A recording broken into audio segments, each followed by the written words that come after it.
The insanity surrounding the Kavanaugh confirmation on this week's Hot Take! So we finally come to the end of this shameful display of political theater. And for anyone who hasn't been living under a rock the past 2 weeks, all the stuff around this Kavanaugh confirmation has just been unavoidable. And the Democrats on the left were opposed to Kavanaugh from the very beginning because they're scared to death he was going to overturn Roe versus Wade. Because God forbid someone threaten a woman's right to murder their unborn child. But as the confirmation hearings went on, it became more and more obvious that he was going to get confirmed by the Republicans. So what do the Democrats do? What do the Democrats on the left do? They launch a shameless character assassination campaign with a barrage of sexual assault and rape allegations. And of course, the left has been framing this whole thing as, if you support Kavanaugh, you're pro-rape, you're pro-sexual assault, you're a rape apologist. No, you idiots, I'm not pro-rape. Nobody is pro-rape except perhaps actual rapists. And you know how you determine whether or not someone is an actual rapist? You determine if someone is an actual rapist with this little thing called evidence, of which there is none that Kavanaugh is guilty of any of these things he's been accused of. So I'm sure some of you may be asking right now, but Matthew, don't you believe survivors? Why don't you believe women? To which I say, which women? Do we believe the 65 women that wrote to the Senate Judiciary Committee in favor of Brett Kavanaugh's character saying, hey, we knew Brett Kavanaugh in high school. Many of us have maintained friendships with him since. All of these accusations are bull feces. There's no way he did any of this. Or is the argument that we're only supposed to believe women when they accuse somebody of rape? Like we believed Juanita Broaddrick. Oh, wait, that's right. We actually don't believe Juanita Broaddrick because the person she accused was Bill Clinton and Democrats love him. Or how about Crystal Mangum, the woman who was raped by 3 Duke lacrosse players?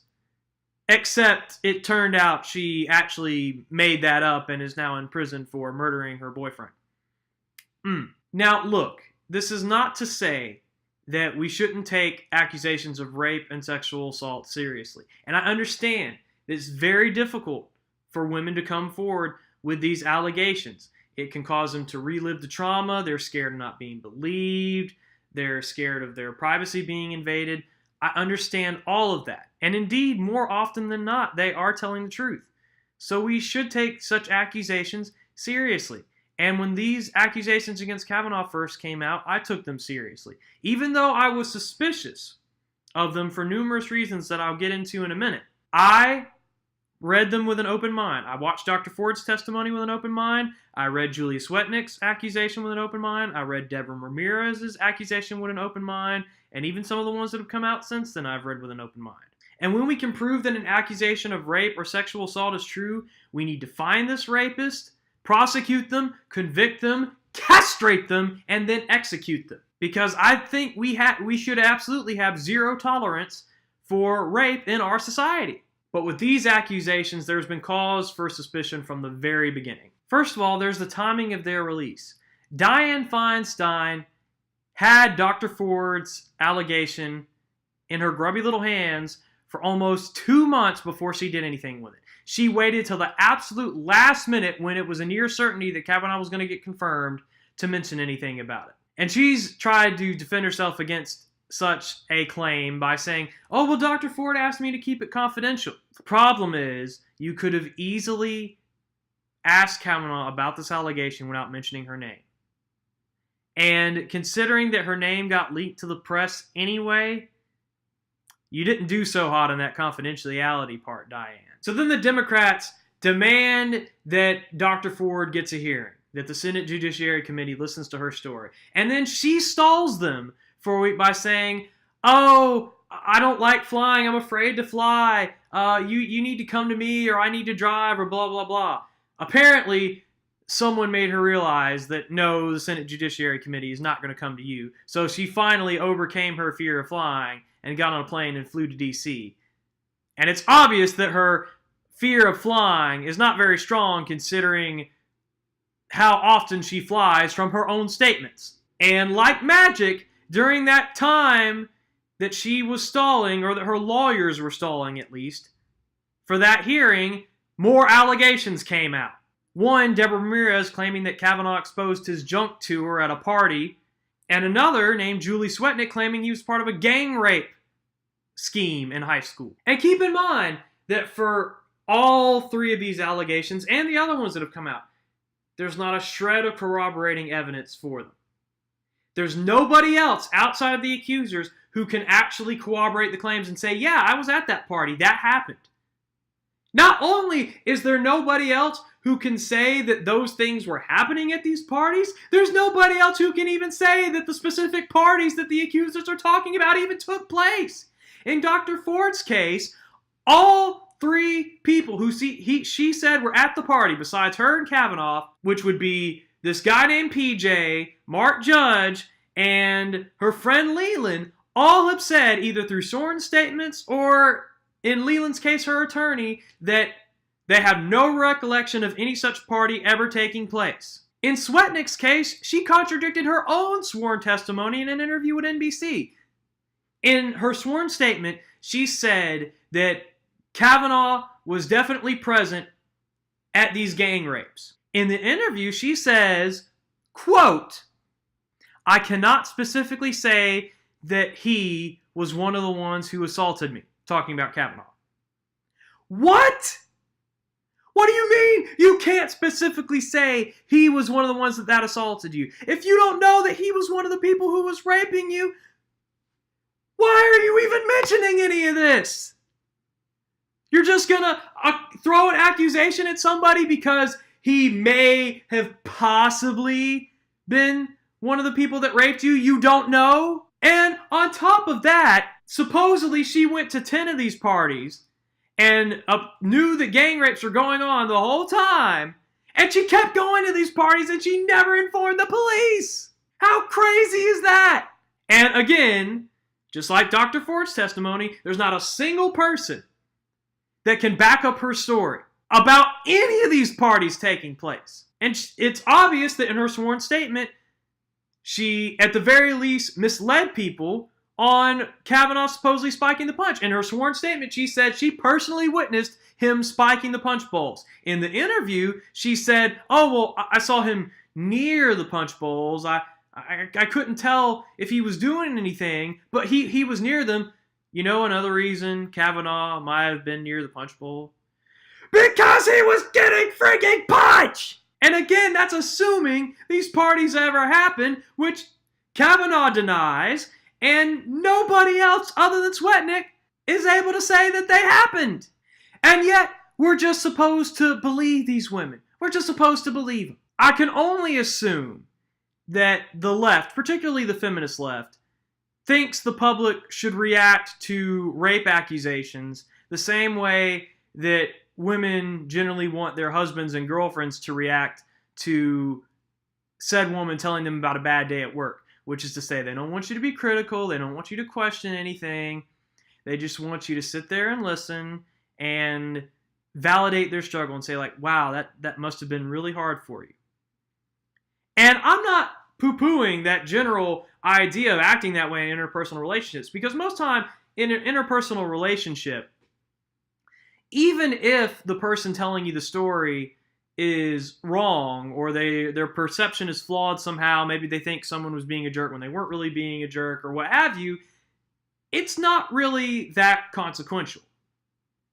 I mean, there's nobody's really reputation at stake. It's just really the only thing that's at stake is that person's emotional state. And a lot of times it is better to just be supportive, at least in the moment, because a lot of times if they did perceive it incorrectly, they'll usually kind of come to that realization on their own.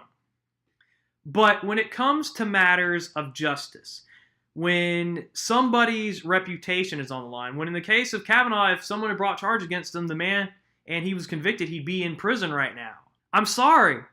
I would hope it would be obvious for why we can't simply just sit there and say, oh, that must be really hard for you, and not take the account into question and critically examine it. I mean, the reason being that if Brett Kavanaugh or any other man accused of rape or sexual assault is guilty, they absolutely need to be punished for the terrible things that they've done. If they are innocent, however, people believing that you are guilty of rape or sexual assault is going to follow you for the rest of your life. It's going to hurt your career. It's going to hurt your relationships. It's going to hurt everything.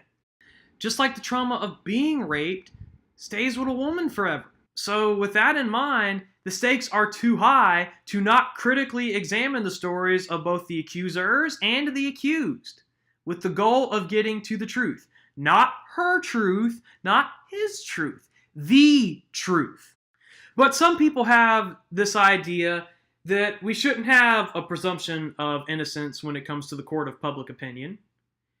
In their eyes, well, if one man's reputation gets ruined, that's still justice for other women who were raped and who didn't get justice. I'm sorry, that viewpoint is absolutely asinine. It's completely stupid. The idea that someone who did nothing wrong, having their reputation ruined, is somehow justice for someone who actually did commit a rape getting away with it is just BS.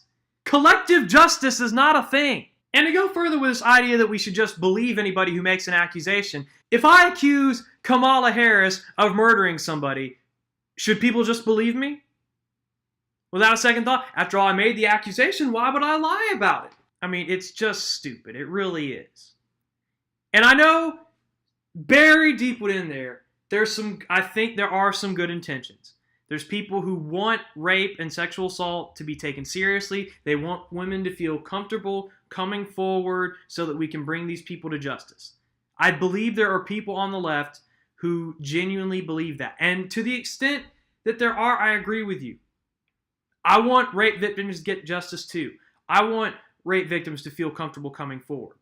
But we have to balance that with not taking the attitude of guilty until proven innocent, because we know for a fact that sometimes, not all the time, maybe not even most of the time, but sometimes women and people in general who accuse people of things, they lie or they misremember some of the details. That's just a thing that happens. So we can't go around assuming that somebody is guilty just because they get accused of something if there's no evidence. So because of all that, I tried to take these allegations seriously at the very beginning. I really did. But at this point, when you look at all the holes in these stories, when you look at the fact that there's no corroborating evidence for any of these allegations, not a single one, it's obvious that this is an orchestrated hit job by the left to try to keep Kavanaugh off the Supreme Court. And if you want even more proof of that, just look at the things that people like Cory Booker have said. Cory Booker said, quote, ultimately, not whether he's innocent or guilty. This is not a trial, but ultimately have enough questions been raised that we should not move on to another candidate. So basically, Cory Booker is saying that it never mattered whether Kavanaugh was innocent or guilty. Just the fact that there's been a bunch of accusations disqualifies him. I'm sorry, that's garbage. That's absolute garbage, especially when we know that there's a political incentive for the left and the Democrats to promote these allegations. And then some people try to claim, oh, Kavanaugh perjured himself by lying about his drinking habits. There's no evidence for that either. There's no evidence that he lied about anything he said during his testimony. People want to say, oh, well, he was lying about getting blackout drunk. What's your evidence? You don't have any. Just like you don't have any for the sexual assault allegation. But I think my favorite piece of nonsense that has come from all this was people saying, after he was accused of rape and all that, that he should be disqualified because of his temperament, because of his partisan temperament. Never mind that his temperament and character have been deemed acceptable for all the years he served as a federal judge, all the years he's been on the Court of Appeals. No one's had anything bad to say about his temperament. But now, all of a sudden, you have people coming out of the woodwork accusing him of attempted rape, of gang rape, of all kinds of sexual misconduct. And then he gets mad and you're like, oh, well, he's too disrespectful and angry to sit on the Supreme Court. You know what? If you falsely accuse me of rape and sexual assault, I'd be pretty damn mad too.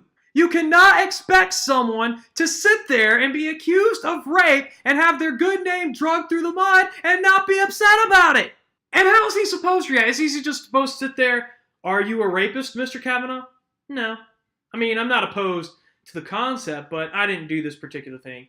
He's just supposed to sit there calm and relaxed about that? Because you know damn well if that's how he would have reacted, the left would have said the same thing. Oh, well, they might not have said, oh, he's disqualified because of his temperament, but they'd say, oh, well, how could, if he's just sitting there with no reaction, how dare he? He must be guilty.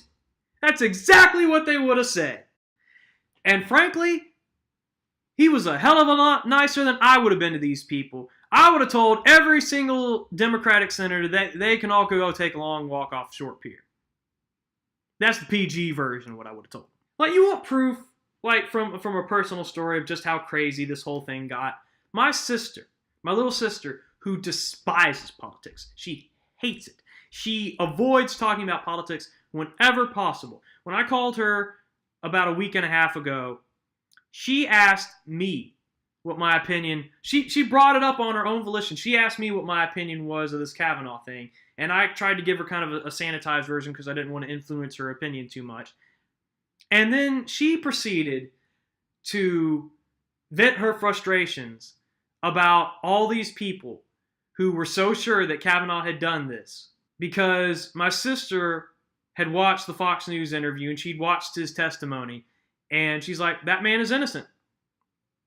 There's no way he did this stuff. And I'm sick of all these people on Twitter acting like he's guilty and running off at the mouth. If it's so bad that even my sister is picking up on it and it's irritating her, that's pretty freaking ridiculous. And both my mom and my sister were more sure of his innocence than even I was initially. They gave the left and the Democrats no benefit of the doubt. They were certain Kavanaugh was innocent. So this is not about against men versus women. This is not about rape apologists versus people who are anti-rape. This is about the radical left against the American people and against anybody with any shred of common sense. And thank God that Kavanaugh was confirmed today and will sit on the Supreme Court. For all he's had to go through, for all the slander he's had to endure, that him and his family have had to endure, for the damage that's been done to his reputation. To be honest, I wasn't even that big a fan of him at first, but for all he's had to go through, putting him on the Supreme Court is the least we can do, frankly. That's my take. Hey everybody, thanks for watching. If you enjoyed this video, be sure to like it, leave a comment, share it with your friends, or even hit that subscribe button if you feel like it. I'd also like to give out a shout out to my sister who goes by Mystic Sparkle Wings on DeviantArt. She designed my show logo and the banner art on my channel. So if you'd like to have some high quality artwork done for you, she takes commissions. So just check out the link below and she'll be happy to help you out. I'm still trying to do more of these videos in the future. I haven't really been able to lock down a regular release schedule as of yet, but I'm trying to do them roughly every week or every 2 weeks. So thanks again for watching. I'll see you soon.